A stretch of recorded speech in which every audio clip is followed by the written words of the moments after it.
America और Canada में 3 भारतीयों को पकड़ा गया है। तीनों भारतीय वहां नशे की सप्लाई में शामिल थे, यानी अफीम और दूसरा नशा उसकी तस्करी कर रहे थे, उसको बेच रहे थे। तो इस मामले में 3 भारतीयों को पकड़ा गया है और तीनों मूलतः पंजाब से हैं। तो ये देख लो कि जिस तरीके से हमारे हरियाणा पंजाब में इतना नशा बिक रहा है, इतने नशे की तस्करी लोग कर रहे हैं। पूरा पंजाब तो नशा गढ़ बन चुका है, पूरे इंडिया में दुनिया भर में बदनाम है। लेकिन पंजाब के साथ लगते जो हरियाणा के इलाके हैं, सिरसा जिला है, फतेहाबाद जिला है, कैथल जिला है, अंबाला है, यहाँ भी खूब नशा बिक रहा है, जो पंजाब के बॉर्डर का साथ लगता इलाका है। और वैसे पूरे हरियाणा में पंजाब में नशा जमकर बिक रहा है। पता नहीं पुलिस क्या कर रही है, क्यों नहीं उन लोगों को तक पकड़ रही। तो अब ये लोग जो हमारे इंडिया से जो लोग अमेरिका में गए हुए हैं, वहां भी वो लोग यही काम कर रहे हैं। अब अमेरिका में एक साथी से बात हो रही थी जिसने इस खबर के बारे में बताया, और उसने बताया कि ये वो कमाल है कि हमारे इंडिया के जो हरियाणा पंजाब के जो ट्रक ड्राइवर है ना, महीने के जो 10-10 15 लाख कमाते हैं, तो 36 घंटे ट्रक चलाते हैं, लगातार 20-20 घंटे ट्रक चलाते हैं। क्या कारण है? यही नशे का कमाल है।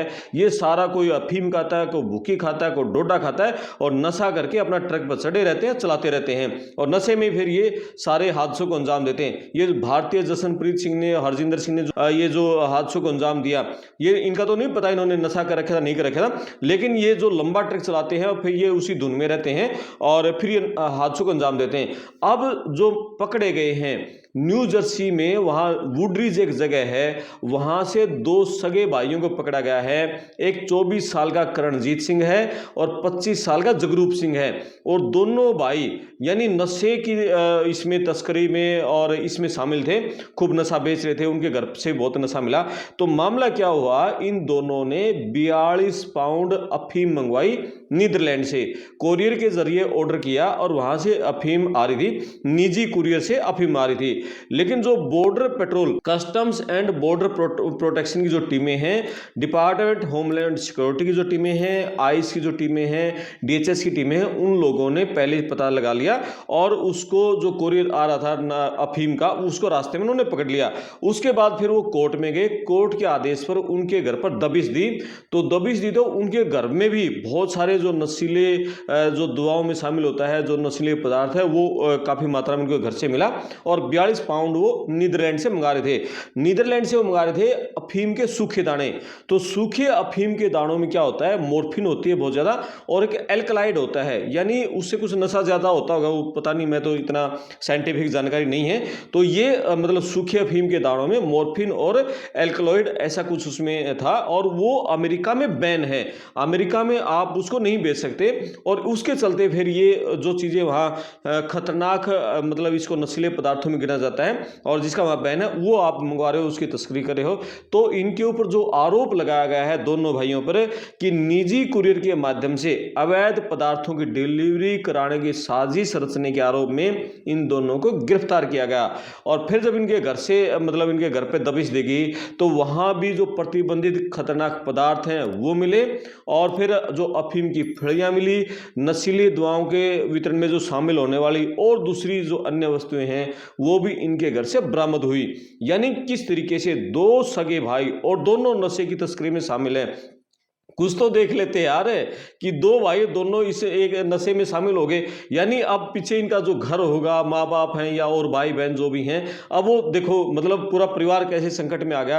अब इन दोनों को बर्गन काउंटी जेल में भेज दिया है, लेकिन जो आइस के अधिकारी हैं, उन्होंने इन दोनों को हिरासत में लेने के आदेश जारी कर दिए। क्या होता है कि जैसे बर्गन काउंटी जेल है, वहां जैसे पुलिस ने गिरफ्तार कर लिया, और जैसे वहां की सामान्य जेल में भेज दिया, वो कोर्ट में जैसे पेशी होगी तो उनको रिहा कर दिया जाता है भाई, जब तक उसकी कोर्ट की कार्रवाई पेंडिंग रहती है। लेकिन आइस क्या करती है, जब आइस उसको अपनी हिरासत में ले लेती है, फिर उसको वो इमिग्रेशन जज के पास के सामने पेशी करती है, ताकि उसको रिहा न कर दिया जाए, ताकि जो सिंपल कोर्ट का जज है वो उसको रिहा न कर दे। इसके चलते उसको इमिग्रेशन जज के सामने पेश करते हैं। तो इमिग्रेशन जज के सामने उसकी पेशी होगी ना, तो वो रिहा नहीं होगा, या तो उसको सजा सुनाई जाएगी, और जब सजा उसकी अमेरिका में पूरी हो जाएगी, फिर उसको डिपोर्ट किया जाएगा, या उसको मान लो कोई सजा नहीं छुड़ानी है तो इमिग्रेशन जज ये फैसला लेता है इसको तुरंत देश से बाहर निकाल दो, उसके पासपोर्ट में लाल कलम चलाओ और उसको देश से डिपोर्ट कर दो या फिर उसको तुरंत डिपोर्ट कर दिया जाएगा।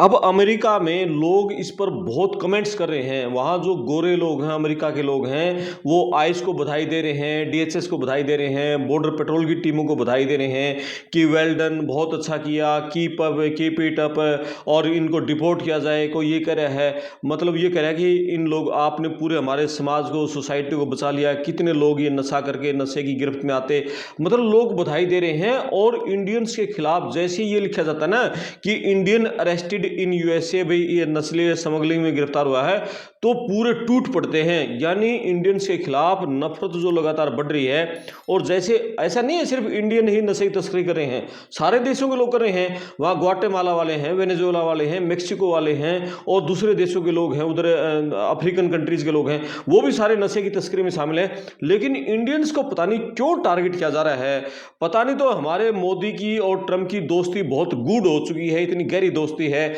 उसके चलते अमेरिका वाले हमारे उसको इंडियंस को टारगेट करें। यानी इंडियंस के खिलाफ जब भी उनको मौका मिलता है इतनी शेयरिंग करते हैं, इतने कमेंट्स करते हैं हद से ज़्यादा। तो माय डोनाल्ड फ्रेंड जो हमारे मोदी जी का खास दोस्त है, वहाँ के लोग अब इंडियंस के प्रति बहुत ज़्यादा नफरत से भरे हुए हैं। तो आइस इन दोनों को अपनी हिरासत में लेके और फिर इमिग्रेशन जज के सामने पेश करेगी। तो ये तो मामला अमेरिका से है, बहुत बड़ा। मतलब हमारे देखो ना, इंडिया के कितने बच्चे अब वहाँ गलत कामों में शामिल पाए जा रहे हैं, नशे की तस्करी कर रहे हैं, कोई दूसरा और गलत धंधे कर रहे हैं, कोई चोरी में पकड़ा जाता है, कोई किसी कामों में। दूसरा मामला है कनाडा का। कनाडा बॉर्डर सर्विस एजेंसी है, उसने एक इंडियन सतनाम सिंह को गिरफ्तार किया है। सतनाम सिंह भी 700 पाउंड मेथाम्फेटामाइन, ये कोई नशीला पदार्थ है, ये ट्रक चला रहा था। इसके नवंबर में पकड़ा था भी पीछे उसकी गाड़ी से। लेकिन अब जो वहां की जो बॉर्डर एजेंसी है, बॉर्डर प्रशासन है, उसने आरोप अब उसके ऊपर घोषित किए हैं। यानी क्या आरोप उसके ऊपर लगे, तो वो नशीले पदार्थों की तस्करी के आरोप में अब उसके ऊपर केस चलेगा, वो उसकी गिरफ्तारी हो गई है। यानी ये देखो, हमारे इंडिया के जो लोग हैं कनाडा में हैं, वहाँ खूब नशा बेच रहे हैं। कनाडा में तो बहुत ही ज़्यादा नशे में शामिल हमारे इंडिया के जो खासकर जो पंजाब से गए हुए बच्चे हैं वो पाए जा रहे हैं। पिछले, मैं हर बार वीडियो में कहता हूं, चाहे अमेरिका हो, चाहे कनाडा हो, चाहे पंजाब के हो, हरियाणा के हो, जो लोग आज से 20-25 साल पहले गए थे उन्होंने बहुत वहां नाम कमाया है, बहुत पैसा कमाया है, बहुत बड़े बड़े बिजनेस खड़े किए हैं, मतलब एक अंपायर खड़ा किया है हमारे हरियाणा पंजाब के लोगों ने। लेकिन जो अब नई पीढ़ी जा रही है, ये सारे गलत धंधों में शामिल हो रही है। इसमें अच्छे लोग कम हैं। जो स्टूडेंट वीजा पर गए हैं ना, वो तो फिर भी ठीक है, लेकिन जो डंकी से घुसे हैं, चाहे वो कनाडा में घुसे हों, चाहे अमेरिका में घुसे हो, वो सारे इन गलत धंधों में, नशे की तस्करी में शामिल। कोई चोरी करते हुए पकड़ा जा रहा है, कोई लड़कियों के साथ छेड़छाड़ करते हुए पकड़ा जा रहा है, कोई नशे में धुत पाया जा रहा है। तो ये सारे जो नई पीढ़ी गई है, जो डंकी मार के गई हुई है, इसने सारे उन पढ़े लिखे लोगों ने जो काम, चाहे वो पंजाब के सरदार जी, अब देखो ना हमारे सरदार जी कनाडा में कितना आगे बढ़ गए हैं, कितना उनका हर जगह बिजनेस है, बड़े बड़े बिजनेस उन लोगों के चल रहे हैं, बड़े बड़े मॉल उन लोगों के पास है, राजनीति में वो सांसद तक बन रहे हैं। लेकिन नई पीढ़ी वो सारे गलत धंधों में शामिल हो रही है। वही गुंडागर्दी, तस्करी, पीछे 5 लोगों को गिरफ्तार किया गया था। और अब ये देखो, ये सतनाम सिंह, ये भी कनाडा बॉर्डर एजेंसी ने गिरफ्तार किया है। तो ये सारे धंधे वहां चल रहे हैं। तो भैया, आप अमेरिका में हो चाहे कनाडा में हो, तो संभल कर रहो। गलत धंधों में जाओगे तो अंजाम बुरा होगा, क्या पता कितने साल आपको जेल में बितानी पड़ जाए और पूरा परिवार फिर नुकसान में रहेगा। तो इस वीडियो पर आप कमेंट्स करें, वीडियो को शेयर करें, चैनल को सब्सक्राइब करें। मैं आपका दोस्त करमपाल, धन्यवाद।